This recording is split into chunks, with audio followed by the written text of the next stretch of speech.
Ok, irmãos, mais uma vez boa noite a todos, a graça e a paz do nosso Senhor nos abençoe. Estamos aí ao vivo na nossa página do Facebook. Vou tentar aqui pegar o link para compartilhar aí com os irmãos. Está um pouco lenta a internet hoje.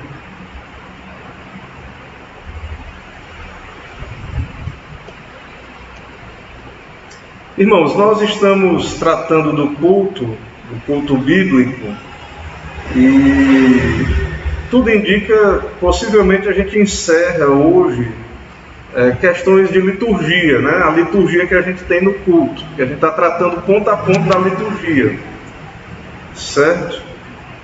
Tudo indica que a gente conclua. Não quer dizer que o assunto do culto ele está esgotado, né? Tem várias questões sobre o culto que são necessárias em algum momento a gente tratar delas. Tem um assunto, por exemplo, que é muito interessante, né? Também, já que a gente começou a tratar do culto, é um assunto, infelizmente, né? Causa muita dificuldade no meio evangélico, mesmo no meio presbiteriano. E tem um assunto também que causa muitas polêmicas também, que é, por exemplo, crianças no culto. Isso é um assunto também que nós, em algum momento, né, não sei se vai dar tempo aí antes das férias, não sei se eu vou tratar agora, mas o que a Bíblia tem a dizer, né, sobre crianças no culto? Porque algumas igrejas separam na hora do culto. Tem um culto, o culto acontece, tem outro culto, alguns irmãos saem, né, e é o chamado de cultinho, né? Isso tem base bíblica, né? Isso devemos fazer, esse tipo de ação na nossa igreja. Então, tem muitas questões no culto, né, em torno do culto que nós podemos abordar e tratar. Então, não sei, né, até onde a gente vai conseguir, nesse primeiro momento, tratar, né, nessas primeiras aulas. Vai ter aí um período de recesso aí, não sei como é que vai ser, vamos analisando. Ok, irmãos, vamos então começar a nossa lição propriamente. Está projetado aqui. Está ligado aqui? Só apertar aqui. Está desconectado aqui.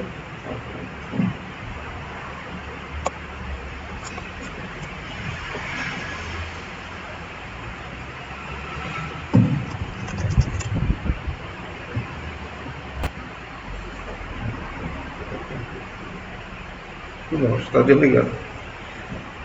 Meus irmãos, então vamos começar propriamente a nossa lição. Irmãos, nós vamos falar sobre meios de graça, né, e a bênção apostólica ainda. Nós já falamos sobre a pregação da palavra, que é um meio de graça. Nós já falamos sobre a oração. Nós vamos falar hoje sobre os sacramentos. E também vamos falar da bênção apostólica, né? Na verdade, não é uma exposição de um versículo, de um texto. Então, eu citei aí, para a gente começar, Efésios 1, de 3 a 7. Essa passagem fala de graça, né? Nós recebemos graça na nossa conversão. Então, Efésios 1, de 3 a 7, Paulo diz: Bendito Deus e Pai de nosso Senhor, que nos tem abençoado com toda sorte de bênção espiritual nas regiões celestiais. Então, todo crente tem sido alvo de bênçãos espirituais em Cristo, unido a Cristo. Deus nos predestinou, Paulo diz aí. Mais à frente, no verso 6, ele diz: Para o louvor da glória de sua graça, que Ele nos concedeu gratuitamente no amado. Então, Deus nos concedeu graça, né, para o louvor da glória de sua graça, que Ele nos concedeu em Cristo. Então nós recebemos graça por meio do Evangelho, por meio de Cristo. Então são meios de graça que Deus nos dá. A palavra, a oração, os sacramentos, eles são meios de graça. Eu inverti aqui, eu vou falar primeiro da bênção, né? Da bênção apostólica. Então, primeiro nós vamos tratar da bênção, depois dos sacramentos, certo?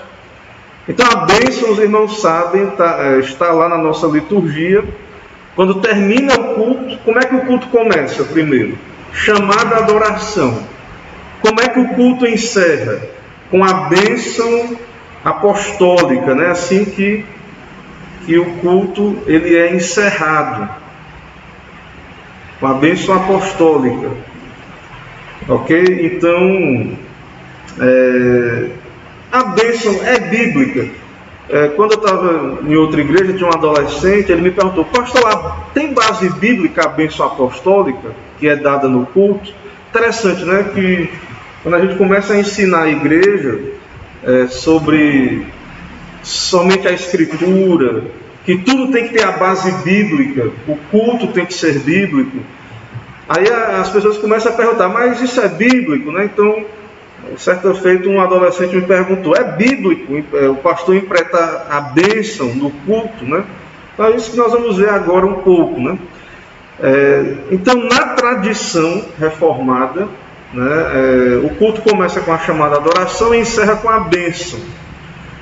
E a bênção, ela está na Escritura? Sim, está na Escritura, certo? Então, a palavra bênção aí, ele cita aí do latim, né, para a gente entender o significado da nossa língua, é benedicere, que significa abençoar. E lá no Antigo Testamento nós vemos Deus abençoando Abraão, Melquisedeque abençoando Abraão, né? Nós vemos a bênção que Isaac dá para Jacó e não para Esaú.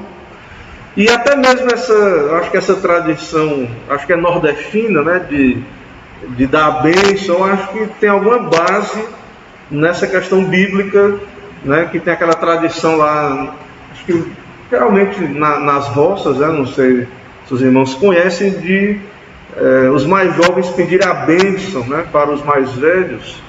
E Deus te abençoe, meu filho. Então, possivelmente isso vem da tradição cristã, né? Talvez o catolicismo, já que o Brasil tem base católica na sua origem. Então essa bênção, sim, é bíblica, está lá nas Escrituras, né? Deus, quando ele separou a tribo de Levi, e a bênção mais conhecida lá no Antigo Testamento está lá em Números 6, do 24 ao 26. O Senhor te abençoe e te guarde, o Senhor faça resplandecer o rosto sobre ti e tenha misericórdia de ti. O Senhor sobre ti levante o rosto e te dê a paz. Então Deus ordenou a Arão que abençoasse Israel. Então Arão é a figura sacerdotal, a tribo de Levi, e assim como Melquisedeque abençoou Abraão, então a tribo de Levi, os sacerdotes, abençoavam o povo. Então, essa ideia, né, e claro, na igreja, hoje no Novo Testamento, o ministro, ele abençoa o pai, abençoa o filho. Então, há essa ideia de uma bênção nas Escrituras, sim, né? Então, essa bênção lá, Arão pronunciava sobre todo o povo reunido, né? Ele pronunciava, e ele também havia recebido uma bênção aí de Melquisedeque, né, no caso Abraão, né? E Arão pronunciou sobre todo o povo. Mas isso é coisa do Antigo Testamento só, né? Não, irmãos. 1 Coríntios 15, 58, a bênção apostólica, né? Também 2 Coríntios 13, 14, Gálatas 6, 18, Efésios 6, 23. Ou seja, tem vários versículos do Novo Testamento que falam de bênção, né? Lá em 1 Coríntios 15, 58, é a bênção que geralmente é impetrada no final do culto em geral, né, nas nossas igrejas. Está certo o versículo? Deixa eu ver. Não, acho que é 16. Acho que está errado esse verso aí. 1 Coríntios 16, do 23 a 24. A graça do Senhor Jesus seja convosco, né? Ele diz aí, Paulo diz, a graça do Senhor Jesus seja convosco, né? 2 Coríntios 13, 14. Vamos ver aí, 2 Coríntios 13, 13, né? A graça do Senhor Jesus Cristo e o amor de Deus e a comunhão do Espírito Santo seja com todos vós. Né? Vamos ver esse outro texto aí que ele cita, Gálatas 6,18. A graça do nosso Senhor Jesus Cristo seja, irmãos, com o vosso espírito.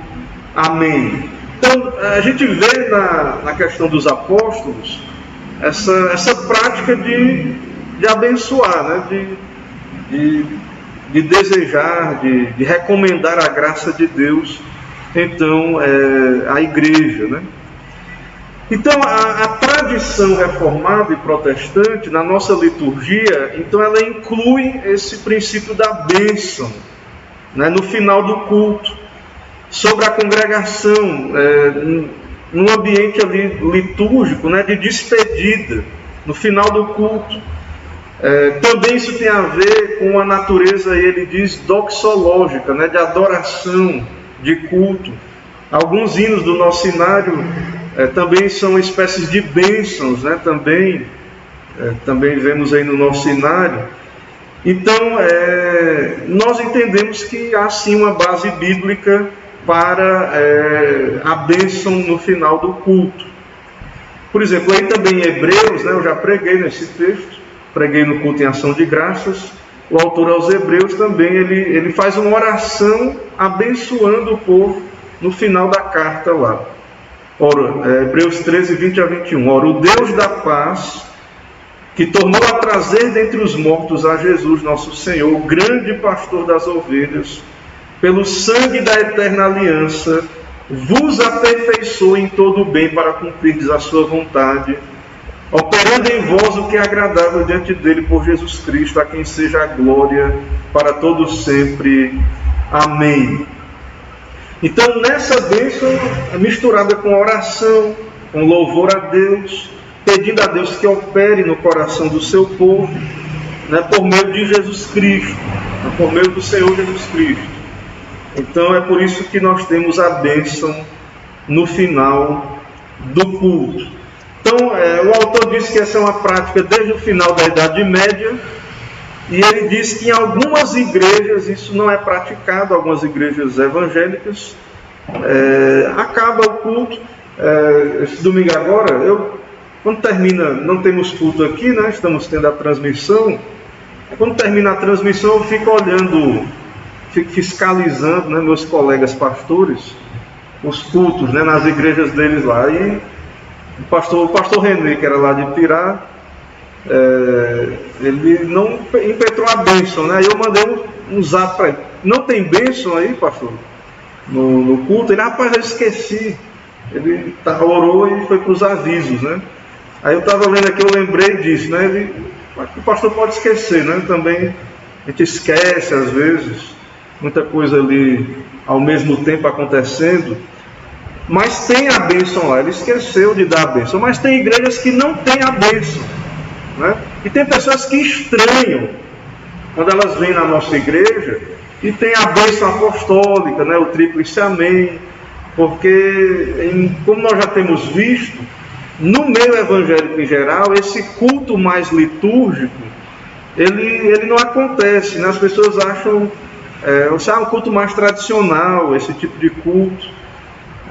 Então, geralmente há uma prática mais informal e em muitos lugares não há uma ideia de ter a bênção apostólica, né? Mas no nosso meio não.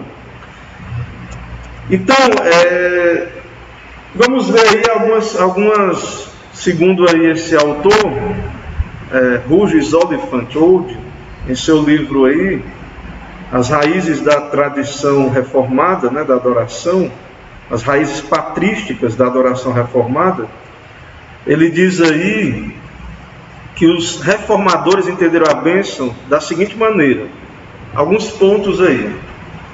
É uma forma de despedida, então a ideia de ir em paz, que a graça do Senhor, o amor de Deus, né, o amor de Cristo, a comunhão do Espírito.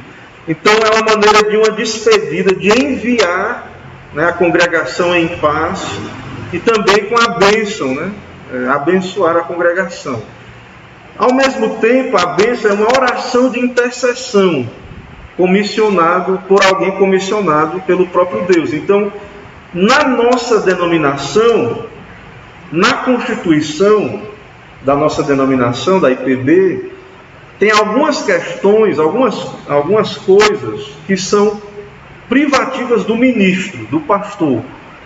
Entre elas, supervisionar a liturgia, ministrar os sacramentos, a ceia e o batismo, e impetrar a bênção, certo? Então, como ele diz aqui, é uma oração de intercessão por alguém comissionado pelo próprio Deus. Irmãos, a reforma protestante, ela resgatou o princípio do sacerdócio universal de todos os crentes. E eu já ensinei aqui aos irmãos que há um sentido em que o pastor ele não é um sacerdote como na igreja romana, o pastor é mais um ministro da palavra. Mas, em certo sentido, há paralelos também. Não quer dizer que os irmãos também exercem sacerdócio real. Os irmãos também são sacerdotes, mas o ministro ele é comissionado, ele é separado para a pregação do Evangelho, para o serviço de Deus, e ele cumpre essa função representativamente ali no culto de abençoar o povo. Mas eu entendo que os irmãos também há o sacerdócio universal de todos os crentes, e os irmãos também são bênção e abençoadores, Então, os irmãos também podem abençoar os seus filhos. E isso aqui não é uma palavra de confissão positiva. Eu creio que cabe bem no culto, no culto público. Não é uma questão de confissão positiva apenas, mas é porque somos o povo de Deus e Deus nos abençoa segundo a sua graça, certo? Então, o ministro ali está representativamente, representando, ele diz aí, Deus proferindo sua bênção sobre o seu povo. Então, no contexto do culto, o ministro representa, então, Deus ali abençoando o seu povo. Então, essa é uma proclamação divina de graça recebida pela fé. É uma bênção proferida, em quarto lugar, no poder do Espírito de Deus. Em quinto lugar, uma bênção que deve ser dada àqueles aos quais Deus comissionou a dar. Que deve ser dada por aqueles aos quais Deus comissionou a dar. Então, talvez esse seja o princípio pelo qual na IPB também, quem impetra a bênção é apenas o ministro. Porque ele diz aí que é uma bênção que deve ser dada por aqueles aos quais Deus comissionou dar. Por exemplo, Melquisedeque, Arão, Isaque, Cristo, Paulo e clérigos ordenados. Então, não sei se os irmãos entendem aí, mas a ideia é essa. Em sexto lugar, a bênção é uma bênção relacionada ao ministério profético, de modo que quando o pastor profere a bênção, ele reconhece que é a igreja, o corpo de Cristo, a semente de Abraão, os herdeiros todos dos dons espirituais que a está recebendo. Isso aqui, irmãos, não é aquilo que é dito no meio evangélico assim, que em geral as pessoas dizem por aí, eu profetizo sobre você. Não é isso. Deixa eu tentar explicar. Nós cremos que todas aquelas promessas dadas para Abraão, Isaque e Jacó, para a igreja do Antigo Testamento, para a igreja do Novo Testamento, todas essas promessas nos alcançam, elas são para nós. Independente se o pastor impetrar a bênção ou não. Se você está em Cristo, a bênção de Abraão, ela chega até você, certo? Mas isso é representativamente feito também quando há impetração da bênção no culto, certo? Então, isso chega a nós, essa bênção, pela graça de Deus, quando estamos unidos a Cristo. E na bênção do culto, na bênção apostólica, isso é representativamente feito também. E em sétimo lugar, ele diz aí, uma bênção que sela a igreja no nome do Senhor. Ao nos dar seu nome, ele traz seu cuidado sobre nós e nos integra como uma parte da família da fé. Então, aí são alguns porquês de termos a bênção no culto público. Ainda tem mais alguma coisa? Deixa eu ver aqui. Ainda tem, peraí. Então, a bênção, ela é uma despedida, mas não apenas uma despedida, é uma oração no final da liturgia, né? Tudo isso aí que já foi dito. Então, a ideia de recebermos a bênção no final do culto, a ideia é de que o próprio Deus, né, nos abençoa em Cristo já, e também na adoração. Então, Deus nos abençoa, Ele nos dá a sua bênção, né, pelo sangue de Cristo. Então, é isso que acontece, né? Toda glória seja ao Senhor. Então, não é uma mera formalidade, irmãos. Nós devemos... Por que é que nós estamos estudando o culto e essas coisas? Para que quando estivermos aqui no culto, e por exemplo, na hora de receber, na hora da bênção, o valor dessas coisas é se crermos nelas, se entendermos o porquê delas. Então, nós precisamos entender o que acontece, certo? Então, é uma oração final, é uma bênção final, é uma despedida, né? Representativamente ali, então, isso é impetrado, essa bênção que temos já em Cristo, mas que é recebida pela fé ali no final da adoração. Então, eu encerro aqui a parte da bênção. Irmãos, alguma dúvida, alguma pergunta com relação à questão da bênção no culto? Então, aquele jovem rapazinho me perguntou, né?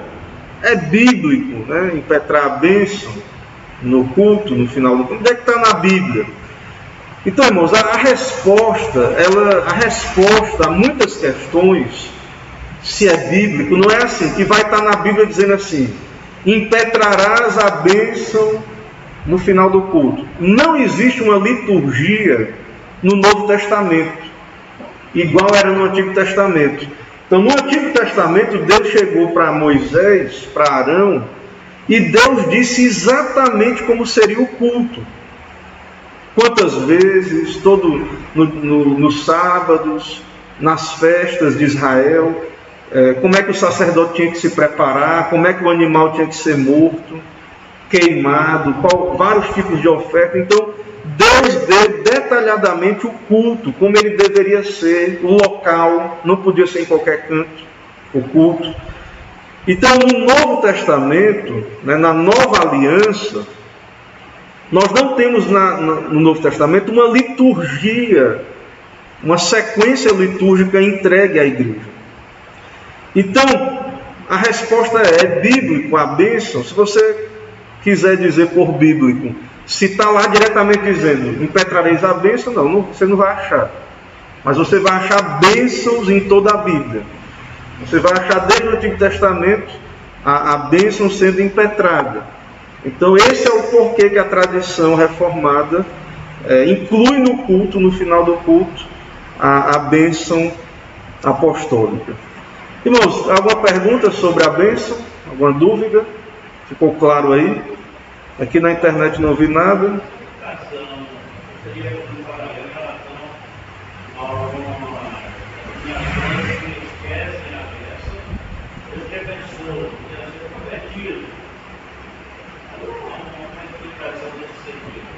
Como é, David? Não estou ouvindo.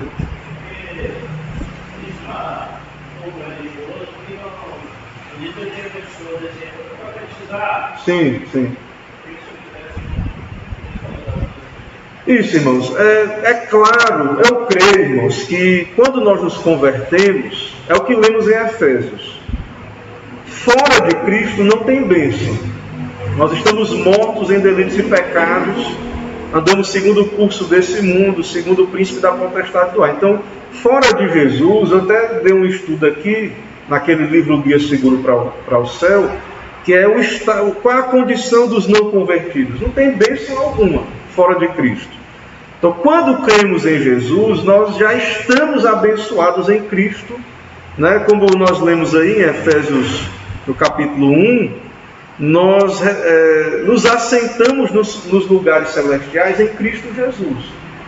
Né? Paulo vai dizer lá, deixa eu voltar aqui, no próprio slide. Paulo diz aí, bendito Deus e Pai de nosso Senhor, que nos tem abençoado com toda sorte de bênçãos espirituais em Cristo, nas regiões celestes. Então, o crente, ele já tem esse tesouro, essas bênçãos espirituais. Mas Deus, ele não nos santifica de imediato, né? A obra da graça, ela é um processo. Então, à medida que nós vamos andando com Deus, e nós vamos ver na parte aqui dos sacramentos, Deus vai nos abençoando, nos santificando, certo? E Deus usa meios de graça. Quais são os meios de graça por excelência? Então, na tradição reformada, nós não cremos que a bênção, por exemplo, eu nunca vi ninguém dizendo que a bênção é um meio de graça. Né? Por isso que eu entendo que a bênção ali, claro, tem aquela figura do ministro, do sacerdote, né? Ele abençoa, mas só vai, o que eu estou querendo dizer, presbítero Marcos, é que só vai ser abençoado quem estiver em Cristo. Isso não é mágico, né? Você não vai abençoar alguém se ela não for abençoada em Cristo Jesus. Né? E pela fé, quando estamos reunidos aqui no culto, ouvindo a palavra, participando do sacramento, orando, adorando a Deus, então tudo que estamos fazendo aqui na adoração pública são meios de Deus nos abençoar. E finalmente nós impetramos a bênção, que é o encerramento de tudo, né? Então o crente, ele é abençoado, e ele recebe a bênção de Deus, é Deus que abençoa, né? E aí representativamente o ministro então impetra essa bênção, é ministro de Deus para essas pessoas. Então eu não entendo essa coisa do profetizar, né? Que nós temos esse dom de profecia, essa capacidade de profetizar. Então, nós podemos dizer para o nosso irmão, né, irmão, você é abençoado em Cristo Jesus. As bênçãos bíblicas, tudo que a Bíblia diz,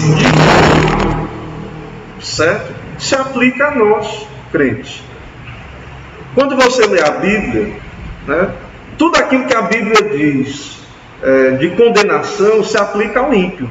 Ele tem que ler, ele não pode pegar as partes que a Bíblia fala de coisas boas, de bênçãos, isso não se aplica a ele, enquanto ele não se converter. Né? Então, esse poder da palavra em si, da profecia, particularmente eu não entendo assim, né, a Bíblia. Eu não entendo dessa maneira. Ao mesmo tempo, eu entendo que ao nos convertermos, Deus nos transforma e nós temos palavras de bênção na nossa boca também. Infelizmente, por causa do pecado, ainda há amarguras, né, iras, cóleras, porque somos pecadores também ainda. Mas eu creio que o crente, ele agora em Cristo, ele é nova criatura em Cristo Jesus, e também, né, deve haver, e não deve ser difícil, né, deve ser fácil para nós, termos palavras de bênção, né? E aí nós temos que ter cuidado com isso. É claro que isso, segundo o meu argumento aqui, é algo que está mais dentro de nós, né, por causa da nossa união com Cristo, do que algo que é mágico em si, na palavra em si. Não. É um coração abençoado, um coração que tem o Espírito Santo, o coração que tem a fonte colocada dentro dele, essa água viva, ele vai ser uma fonte a jorrar para a vida eterna. Vai fluir bênção desse coração. Né? E não é o poder, então não está em si, na palavra puramente, mas o poder está em Deus. Né? E nós somos canais dessa bênção, né? Mas tudo depende de Deus, né? Tudo depende do Senhor. Então, eu estranho muito, particularmente, esse hábito muito comum, né, de achar que ficar falando, eu profetizo, vai acontecer isso na tua vida. Então, não acho que a bênção do final do culto ela é equivalente a isso. Né? Eu não sei se eu consigo explicar, mas eu não acho que é equivalente. Né? Não é o poder não está na palavra ali, o poder está em Deus, né? E Ele nos abençoa, e o crente tem que crer e andar com Deus e receber pela fé essas bênçãos. Né? Não sei se isso é uma interpretação, a colocação não é que seria um vício de linguagem, uma vaidade aplicada. Por exemplo, alguém, alguns anos atrás, observando um ponto comercial, gostei do casamento do supervisor da local. Aí levou o supervisor, se não quer dizer que seria aqui, mas o supervisor disse que esse passa muito pequeno. Sim. Então, morreu a profecia. Então não é um vício de pai. Pode ser um vício. Gosta de falar, eu profetizo, vai acontecer isso aqui. Mas eu creio, irmãos, pode ser um vício, mas tem base numa teologia, numa doutrina também. Né? Eu creio que pode ser um vício de linguagem, mas tem base numa maneira de entender o funcionamento, né, da coisa. Então, eu acho que tem base em alguma teologia. Né? Talvez não numa teologia sistematizada, que você possa ler, que esteja escrito, certo? Talvez não com base nisso. Então, assim, é algo diferente o que a gente propõe aqui com a bênção, não é meramente isso, né? Mas vamos seguindo aqui então. Irmãos, eu vou tratar aqui, é uma revisão que os irmãos já estudaram. Sempre que a gente batiza alguém e sempre que a gente está aqui na ceia, em culto que tem a ceia, nós falamos dos sacramentos, mas como faz parte do culto, da liturgia do culto, eu vou revisar. E nós vamos ver aqui essa questão do batismo e da ceia relacionada ao culto. São elementos de culto e são meios de graça. Então, muita gente participa da ceia e do batismo sem discernir o que está acontecendo. E isso é ruim para a igreja. Então, nós precisamos ler, aprender, estudar sobre os sacramentos. Foram publicados livros e mais livros sobre os sacramentos. Mas eu creio que é um tema pouco estudado, os sacramentos.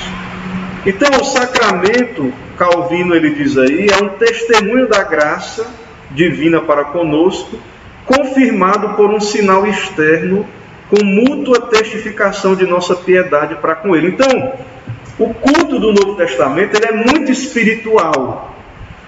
Não tem mais animal morrendo, não tem mais... A ênfase não é na roupa do sacerdote, se é que a gente pode usar esse nome sacerdote, né? A ênfase não é na roupa do ministro, não é no espaço do culto. No Novo Testamento, então, o culto é muito espiritual. E não tem nada visível, sim. Então, no Novo Testamento, o elemento visível do culto é o sacramento, a ceia e o batismo. Então esses são sinais, a água, o pão e o vinho, são sinais visíveis por meio do qual as promessas são seladas à nossa consciência. Certo? A ideia, irmãos, é assim, quando você crê, quando você se arrepende, é salvo, você se alimenta de Cristo, você come de Cristo, bebe do seu sangue, come da sua carne, você é lavado pelo sangue de Cristo. Isso acontece na sua conversão. Mas na caminhada cristã você vai ter que continuar constantemente se arrependendo e crendo. Continuamente se alimentando de Cristo. Constantemente sendo lavado, embora você é lavado só os pés. Depois, porque você já foi lavado pelo sangue de Cristo. Então esses sinais externos, os sacramentos, são sinais visíveis que constantemente nós precisamos estar nos expondo à palavra e aos sacramentos e renovando a nossa fé em Deus, certo? Então, a nossa fé é de uma maneira que nós precisamos estar constantemente ouvindo novamente o Evangelho, nos arrependendo, crendo. Deus precisa estar confirmando em nosso coração. A nossa fé não é perfeita, ela oscila, certo? Então, nós temos que estar nos alimentando de Cristo constantemente, renovando então nossa espiritualidade. Então os sacramentos, eles exercem um papel vital na vida da igreja, são elementos de culto, certo? Junto com a palavra. Deus promete nos santificar por meio dos sacramentos. Então, tão certo quanto você come aquele pão, né, você crendo em Deus, você está se alimentando de Cristo. Ah, pastor, mas eu não já me alimentei quando eu me converti? Eu não já fui lavado quando eu me converti? Por que eu tenho que estar me lembrando do meu batismo todo dia? Porque de fato é isso, irmãos. A fé, ela tem que continuar sendo exercitada, renovada. O arrependimento não é algo só do passado. É por isso que nós temos que estar sempre cultuando, vindo aqui domingo após domingo, participando da ceia. Aqui agora nós vamos falar primeiro do batismo, depois da Santa Ceia. Então o batismo para nós, presbiterianos, ele substitui a circuncisão no Antigo Testamento. O que é a circuncisão? Era o sinal de que alguém estava na aliança.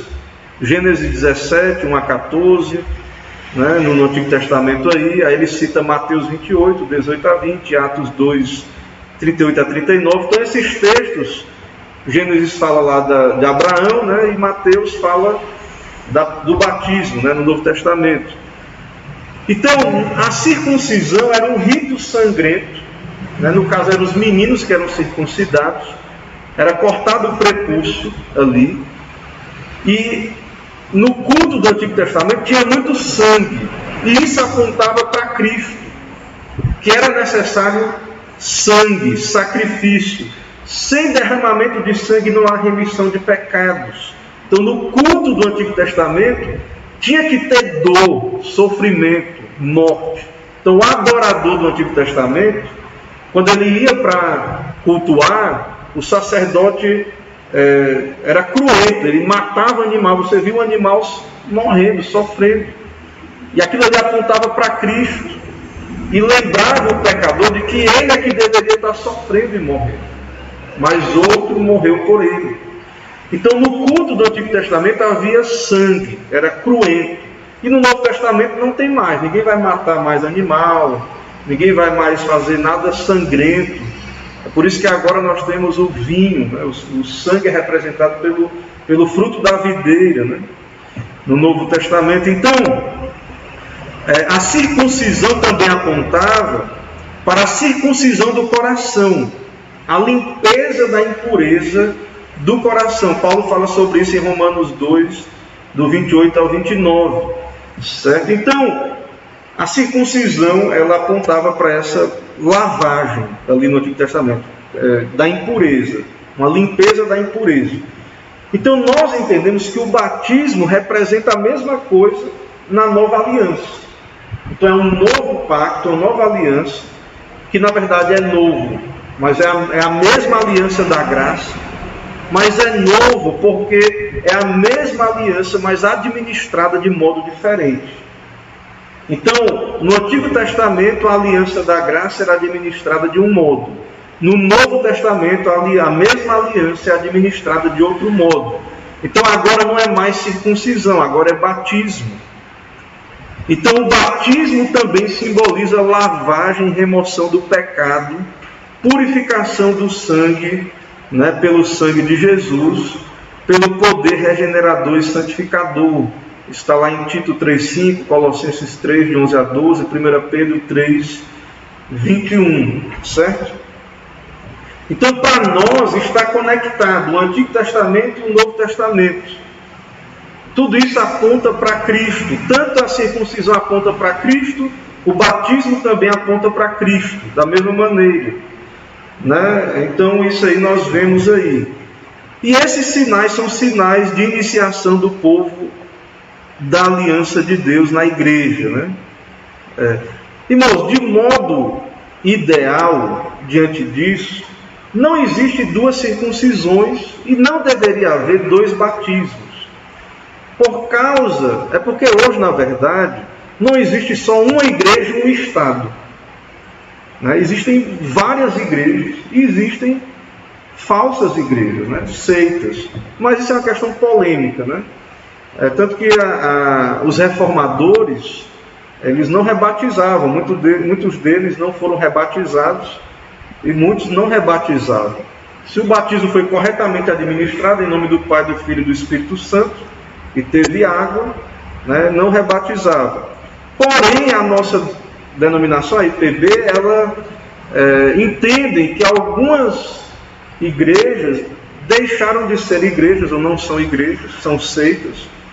E aí, por isso, recomendo o rebatismo quando não são igrejas verdadeiramente evangélicas, são seitas, o rebatismo. E aí é algo que não é o ideal, né? O ideal, então, seria a pessoa ser batizada uma vez só, né? E deveria ser suficiente, a ideia de um só batismo. O batismo, ele é a entrada na igreja visível, né? E ele simboliza, então, a nossa também regeneração, conversão e tudo mais. Então, o batismo é o sinal da nova aliança. E aí nós entendemos que também esse batismo é colocado sobre os filhos. Como no Antigo Testamento, os filhos também eram da igreja.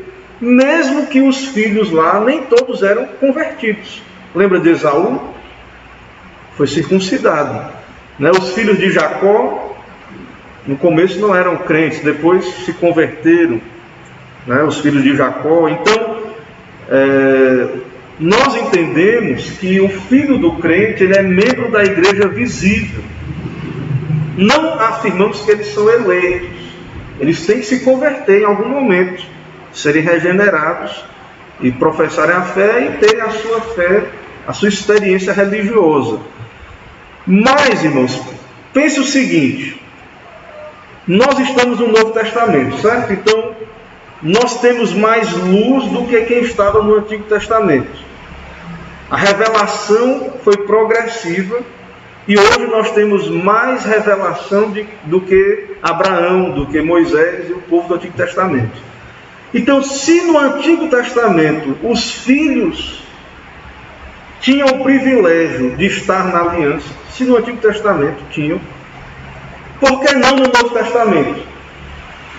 Se nós não reconhecemos esse privilégio para os filhos no Novo Testamento, então os filhos da aliança, os filhos dos crentes no Novo Testamento, estão numa posição inferior aos filhos dos crentes do Antigo Testamento. Porque lá eles eram da igreja visível. Lá eles eram da aliança. Então nós entendemos que os nossos filhos, eles fazem parte da igreja visível. Certo? Eles são membros da igreja visível. Mas ele diz aqui que o batismo não salva. E nós não pregamos isso. Quando a gente batiza uma criança na igreja, a gente não está dizendo que essa criança é salva, não. Certo? Mas o que salva é aquilo que o batismo significa ou aponta. Ou seja, o sangue de Cristo, né? O sangue de Jesus. Então aquela criança, ela está na igreja visível, ela está na aliança. Mas ela tem que ser salva pelo sangue de Jesus Cristo. Certo? Ela tem que ser regenerada em algum momento da sua história de vida. E por que alguns não aceitam o batismo, e até o batismo infantil? E aí ele vai explicar aqui algo interessante, né? O batismo na igreja evangélica em geral tem se convertido num evento centrado no homem. As pessoas querem se batizar, querem ter seu nome no rol de membros, serem da igreja visível. Mas o batismo é um selo que Deus está dando. A circuncisão, Deus chegou para Abraão e ordenou ele, Deus deu o selo para ele do pacto, diz: se circuncide, e circuncide seus filhos, sua família, né? Os que estão na aliança. Então, é um símbolo que Deus soberanamente, ele diz: você se converteu, você é crente, você não é de família, né, da aliança. Então, busca o batismo, se una à igreja. Não é uma questão, é uma questão de Deus. Deus é que está nos dando esse sacramento, esse sinal, esse símbolo, certo? Lembra que Moisés não circuncidou, lá em Êxodo, ele não circuncidou os filhos. Aí, depois veja lá, não sei se é Êxodo 4, aí veio o anjo para matar, não sei se é no contexto lá Moisés ou os filhos, aí a mulher Zípora rapidamente ali circuncida, para poder não, né, ter morte ali na família. Ela diz: tu és para mim um marido sanguinário. Então, porque Moisés não havia cumprido o rito da circuncisão, porque ele estava em Midian, ele estava longe do povo judeu. Então, há essa ideia, irmão, de que o batismo é algo que Deus ordena, é uma ordenança, certo? Não é algo que é só centrado no homem, na vontade do homem. Então, para muitos, o batismo é apenas um momento de professar a sua fé pública, o seu compromisso, naquilo que vem do homem, no seu compromisso.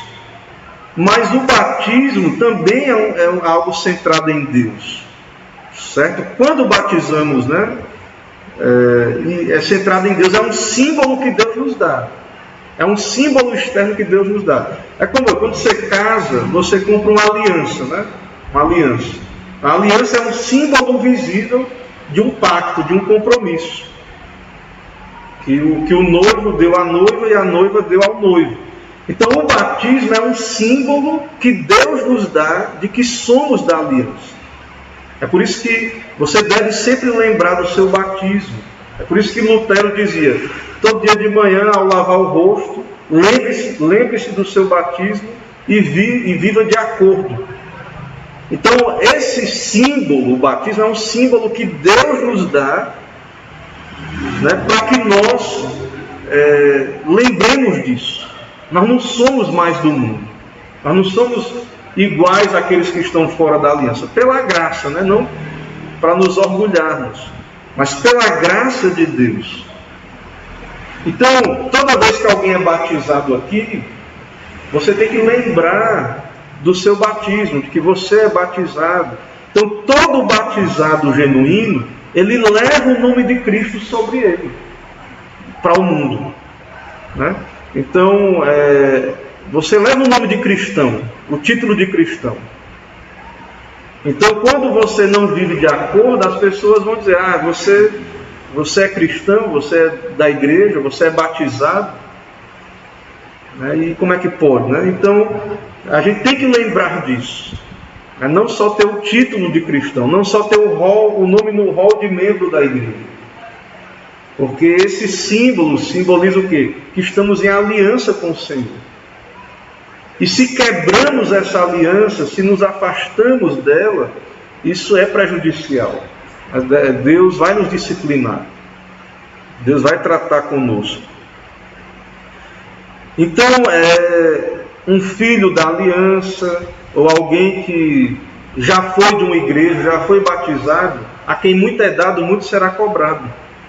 Não é igual um pagão que nunca ouviu o Evangelho. Não é igual. A quem muito é dado, muito será cobrado. Certo?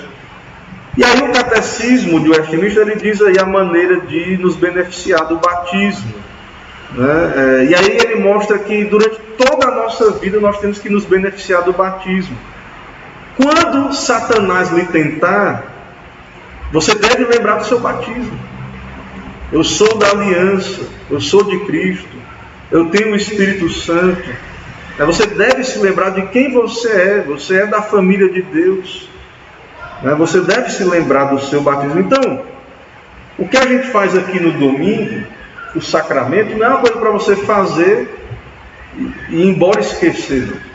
Quando você lê a Bíblia, quando você participa do culto, você ouve a pregação, você participa do sacramento, é para você lembrar disso. Tiago, ele diz que o homem que lê a Bíblia, né, que ele se expõe à palavra, é como um homem que olha no espelho. Mas alguns é como se eles olhassem no espelho e esquecessem o próprio rosto, né? Tivesse a memória alguma dificuldade de memória, porque a pessoa esqueceu o próprio rosto, né? Então, se uma coisa que você deveria conhecer bem é o seu próprio rosto, né?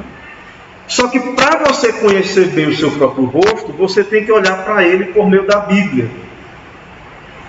Porque o mundo aí é como uma... Você já ouviu falar de um quarto de espelhos? Que é um negócio que tem, que é assim, um quarto de espelhos é assim. Tem vários tipos de espelho. É tipo o filtro, desses filtros aí de celular. Um espelho, você aparece na frente dele, você aparece bem gordão, assim. Outro você aparece bem magrinho, outro com a cabeça grande, outro com o nariz. Então, o único espelho que vai lhe mostrar quem você realmente é a Bíblia.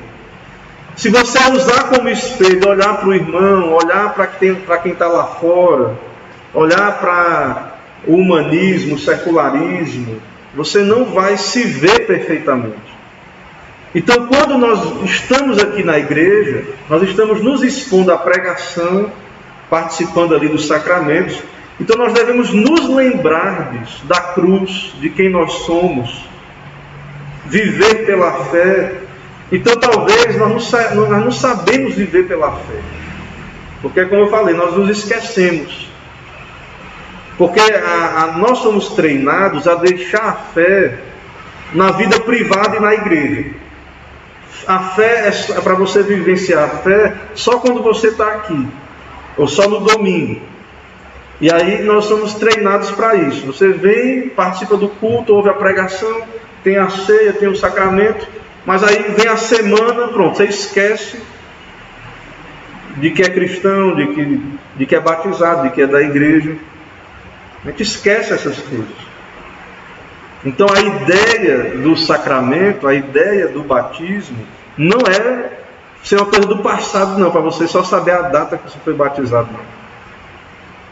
É para você lembrar de que Cristo lhe chamou, Deus lhe chamou. Você entrou numa aliança com Deus. Você pertence a Deus. Né? Ah, pastor, mas eu percebi que eu não era verdadeiramente convertido na época do meu batismo, eu me converti depois. Não importa, você se tornou da igreja visível. Foi o início que Deus começou a trabalhar na sua vida. Foi ali que você se uniu à igreja de Cristo visivelmente. Então, o batismo ele é importante para nós. Certo? Eu creio que terminou aqui a parte do batismo, agora eu vou entrar na ceia. Sobre o batismo, irmãos, alguma dúvida para a gente ir para a parte da ceia? Uma pergunta? Aquela questão que muita gente questiona a questão da adolescência, e é porque a gente vai com os filhos, mas porque a gente não dá a ceia para os filhos. Sim. Isso, os filhos a gente na nossa igreja trata como não comungante, né? Ele é membro da igreja visível, mas ele é não comungante. Em geral, assim, eu reconheço que eu preciso me aprofundar nessa questão, porque tem algumas igrejas, alguns teólogos que defendem a pedocomunhão, que é a criança poder participar do sacramento da ceia, comer o pão, tomar o vinho, né? Mas pelo que eu já ouvi assim, eu reconheço que eu preciso estudar mais, mas superficialmente o argumento que eu já ouvi é que a criança, ela não, interessante, né? Que ela não discerne ainda o corpo de Cristo. Porque o batismo, a gente não diz que ela discerne, é por causa da aliança, por causa da fé dos pais, né? Mas já para participar da ceia, em geral, o argumento é que elas não discernem, né? Que é o argumento dos batistas para não batizar, né? Então, a criança ela não tem discernimento, não tem fé, então eles não batizam, certo? Mas é um assunto interessante para a gente um dia explorar, né? Um dia aí a gente, quem sabe, chegar a trazer um estudo aí para a gente conhecer, né? A pedocomunhão e por que a nossa igreja não pratica, né? Então, de fato, a nossa igreja não dá ceia. A gente tem na nossa igreja os não comungantes. São aqueles menores, né, que são da igreja visível, mas não professaram a fé ainda. Então eles não participam da ceia. Certo? Aqui, até agora nada aqui de perguntas. Ok. Vamos seguindo então. Também, irmãos, a ceia do Senhor é um sinal e selo da aliança, certo? Selando para os eleitos de Deus sua obra redentora, um selo, né? Aquele selo, antigamente você enviar uma carta, hoje a gente também tem um selo, né? Mas é um adesivozinho. Naquela época era uma cera e eles selavam ali. Então, Deus sela em nós, né, a sua aliança, assim como ocorre no batismo, né? É um sinal externo e selo. Antes de a gente entrar aqui mais em detalhes, eu vou trazer aqui a visão católico-romana da ceia, para a gente tentar entender. Na igreja católica, os romanistas aí, eles têm a hóstia, né, e o vinho, e é dito: isto é o meu corpo, né, como está lá no texto bíblico, e para eles os elementos se convertem no corpo físico e no sangue de Jesus. E o nome disso é transubstanciação. Então, há uma transformação do pão e do vinho no sangue de Cristo. Então, é literal. Quando ele diz: isto é o meu corpo, vira o corpo de Cristo mesmo, né? Os acidentes do pão e vinho permanecem os mesmos. Ou seja, você olha por fora, é pão e vinho. Mas dentro, né, transformou-se no corpo, literalmente no corpo e no sangue de Jesus. Então, os acidentes são pão e vinho, ou seja, na visão, no paladar, é pão e vinho. Né? Na visão, no paladar, é pão e vinho mesmo. Mas eles estão comendo literalmente o corpo de Cristo, por dentro literalmente aí. Então, eles entendem que eles se alimentam literalmente ali, isso é infundido neles, a justificação tal, e isso é processual, mas eles entendem então que se converte no corpo de Jesus e no sangue verdadeiro de Jesus. Certo? Então, são bem literalistas aí, né? Quando Jesus diz: isto é o meu corpo. Na visão luterana é a consubstanciação. Então, para o luterano, o pão e o vinho não mudam, certo? Porém, o corpo e o sangue de Cristo, reais e físicos, estão em, sob, com os elementos. Então, continua sendo pão e vinho, mas é como se o corpo de Jesus estivesse ali. Então, Lutero, ele não se afastou muito da posição católica, né? É muito parecida na prática. Então, o corpo de Jesus, ele está ali em, sob, com os elementos, quando eles são oferecidos. Então, eles também querem resguardar o que Jesus diz, né? Isto é o meu corpo. Tem uma visão que é a visão em geral, eu creio que muitos evangélicos têm essa perspectiva, batistas também, eu creio que pensam assim. É a visão de Zwinglio, na Reforma, é a visão memorial. Então, nessa perspectiva, não é meio de graça. A palavra sacramento é a mesma coisa de meio de graça. Quando a gente fala, por que a gente chama sacramento, batismo e a ceia? Porque na nossa perspectiva é meio de graça. Já os irmãos que têm uma visão que é memorial, não é meio de graça coisa nenhuma, é só uma lembrança. Então, nessa visão é só uma representação, uma lembrança, um memorial. É só para você lembrar da cruz, do sacrifício de Jesus, honrar, né, esse sacrifício. E finalmente temos a posição reformada ou calvinista, né, que é uma posição no meio termo aí, ele diz aí, entre a luterana e a memorial. Nessa visão, nós recebemos o pão e o vinho pela fé, e também o que é significado, ou seja, Jesus Cristo e todos os seus benefícios. Então você come, não muda nada, é pão e vinho, mas você se alimenta pela fé de Cristo. Então, tão certo quanto você bota, o pão continua sendo pão, você come é o pão mesmo, mas pela fé Cristo alimenta a sua alma. Você, pastor, mas quando eu me converti, eu já comi da carne de Cristo, já bebi do seu sangue. Mas você continua fazendo isso, né? Você continua recebendo graça quando caminha com Jesus, certo? Então, Não é um alimento físico, não é literal, o pão não vira o corpo de Cristo literalmente, nem o sangue, o vinho, seu sangue. É uma alimentação espiritual. Você se alimenta espiritualmente, certo? Então isso é um mistério, né? Tudo isso é um mistério, mas nós acreditamos que Deus nos deu bênçãos espirituais nos lugares celestiais em Cristo. E quando vamos caminhando com Deus, Deus também vai nos alimentando, Deus vai nos dando mais e mais graça. Por isso, meios de graça. Então, a ideia é que você pode ter mais graça hoje do que você teve ontem. Você deve buscar mais graça. Certo? Você deve ser um crente mais gracioso hoje do que ontem. Então, da mesma maneira que a nossa vida física é sustentada pela comida física, também a nossa alma é sustentada e alimentada com o Filho de Deus, o único de quem dependemos para o perdão de pecados e vida eterna. Então você tem que continuar se alimentando de Cristo. Não é só no passado. Não é só quando você se converteu. E como é que você se alimenta de Cristo? Pela fé, pela palavra, pelo sacramento.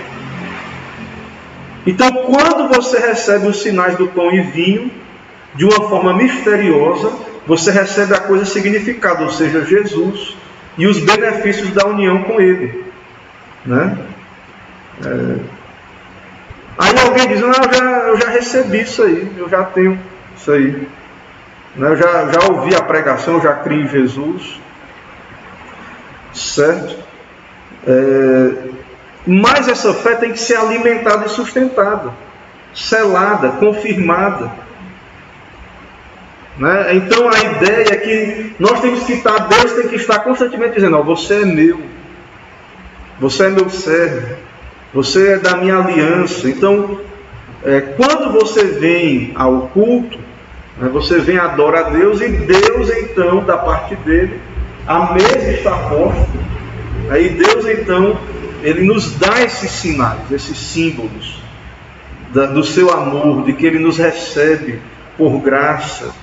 Certo? Então, a fé ela tem que estar sendo alimentada, selada, confirmada e fortalecida. Então, você tem que estar recebendo a Cristo constantemente. Né? Não é que tem que ficar ouvindo apelos e vindo à frente constantemente, não. Você tem que receber no coração constantemente a Cristo. Na pregação, nos sacramentos.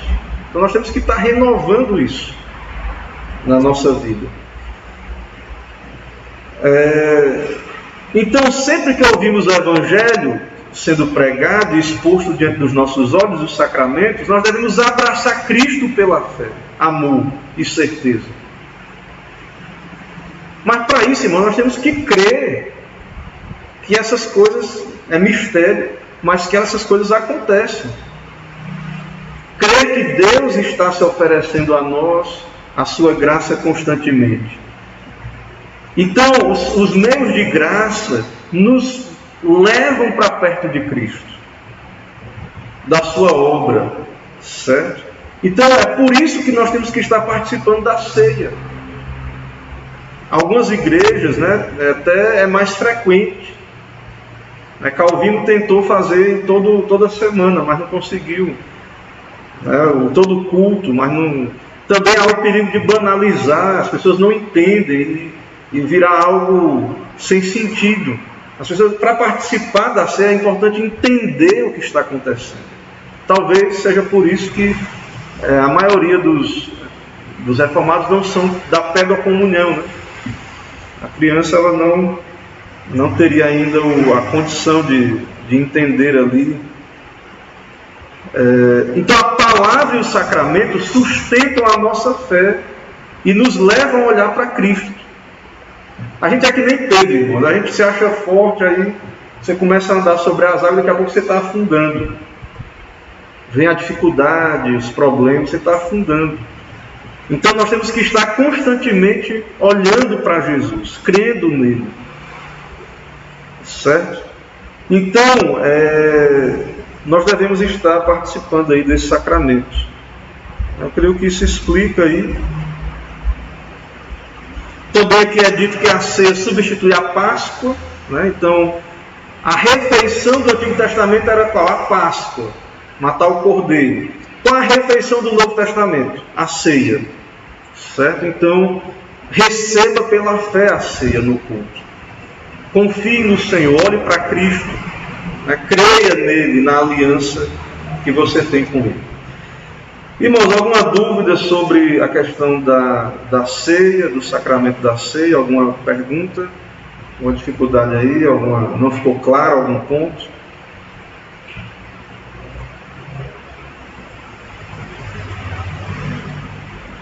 Se não, vamos orar encerrando, né, o nosso estudo. Então, irmãos, domingo nós temos... Sim, Gabriel. Diga lá.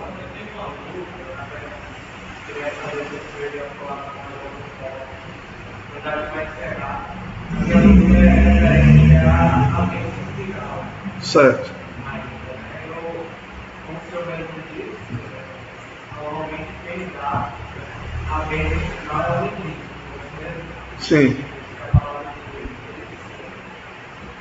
Porém, já aconteceu algumas vezes, como a acabou de explicar, culturalmente, existe esse dinheiro da bênção mais velho, e eles falaram que não é abençoa.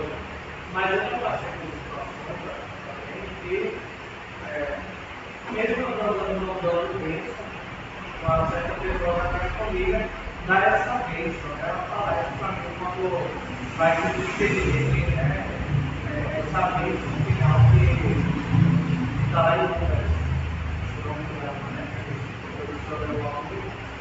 Então eu queria saber se isso seria correto, né? Já é visto que a gente quer essa bênção como algo que somente os ministros dirão no final.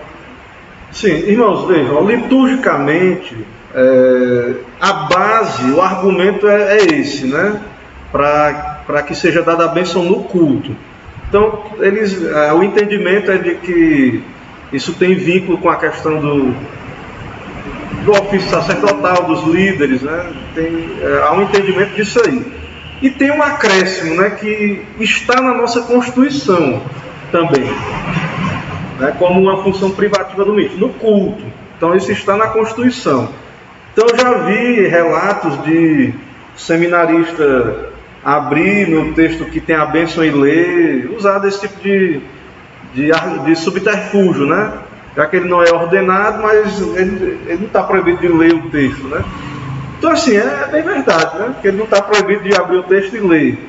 Só que, irmãos, é uma questão de coerência. Nós não somos obrigados a ser de uma denominação, e não é algo que, assim, a gente vê, não há um erro crasso em a igreja entendeu que essa bênção deveria ser dada pelos ministros no contexto do culto. Então, assim, eu não vejo dificuldade com isso, certo? Então, particularmente, se eu não fosse ministro, eu cultuaria e receberia a bênção normalmente, como eu fiz. Eu não fui sempre pastor, né? Normalmente. Com relação a fora do contexto litúrgico, eu não vejo dificuldade dos pais abençoar os filhos, outras pessoas, eu não vejo não. Né? É o que eu falei, a bênção genuína depende de Deus. Né? Quem vai abençoar alguém vai ser abençoado se ele estiver com Cristo. Mas eu creio que os pais, o que um pai faz quando ele abençoa um filho é muito parecido com o que um pastor faz, porque, querendo ou não, a relação dos oficiais, do pastor com vocês é mais ou menos uma relação de pai. É tanto que os apóstolos sempre falavam, né, filhinhos. Eles sempre citavam os membros ali das igrejas como filhinhos. Então, eu acho que sim, é papel dos pais orar com os filhos, abençoar. E eu não vejo problema em citar o texto bíblico. Eu não vejo particularmente problema nenhum, né? Geralmente lá no Ceará, quando eu ia para o interior, aí na cidade não tinha muito costume, mas eu pedi a bênção, né? Aí geralmente era só Deus te abençoe. Agora, uma vez eu visitei meu bisavô, o nome dele era Serapião, como era o nome todo, rapaz? Serapião o nome dele, era da roça mesmo. De Barros, que meu pai é Barros, era Serapião o nome dele. Aí fui visitar ele, aí casa bem simples, né? Na roça mesmo, no município lá do interior do Ceará. Aí eu, como normalmente, né, fui bênção, vô. Aí eu esperava que ele ia dizer assim, Deus te abençoe, meu filho. Aí ele me abençoou assim, Deus te dê fortuna, meu filho. Eu estou esperando até hoje, não chegou essa fortuna, né? Mas quer dizer, eu creio que eu sou afortunado, né? Que eu achei a Cristo, né? Sou herdeiro do mundo, então a bênção dele, né? Eu fui abençoado, né? Por Cristo. Então, eu acho que é uma prática cultural sadia. Eu não vejo problema não com isso, entendeu?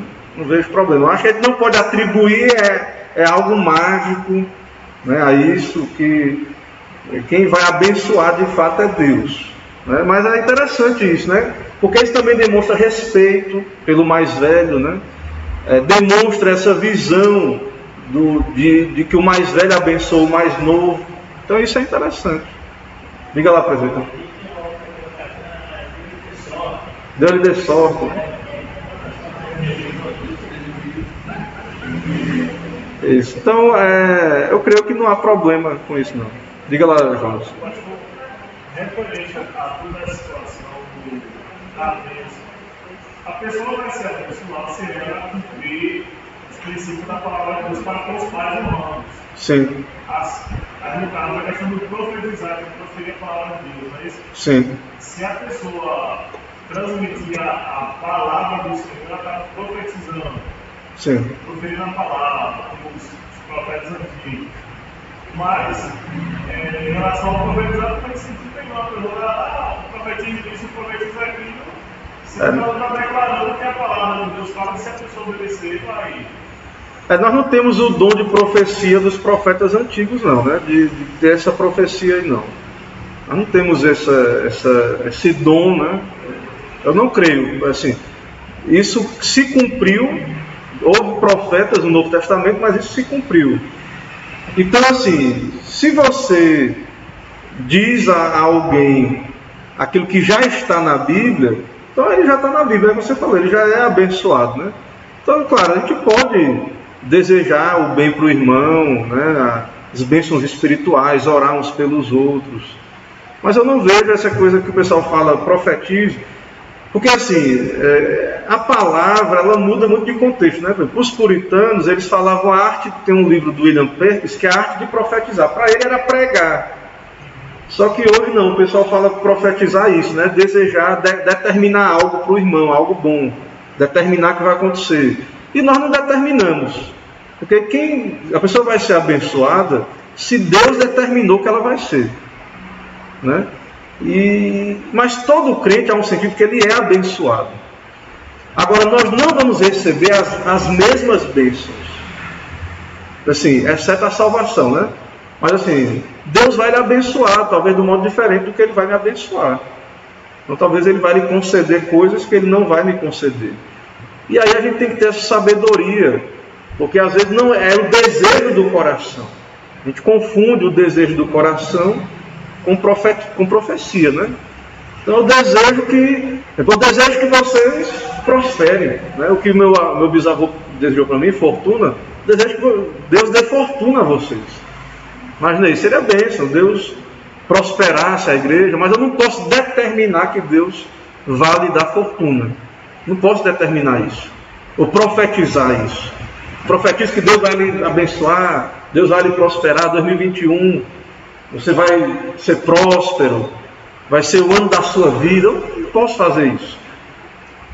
Agora, eu posso desejar que as bênçãos de Deus lhe alcancem em 2021.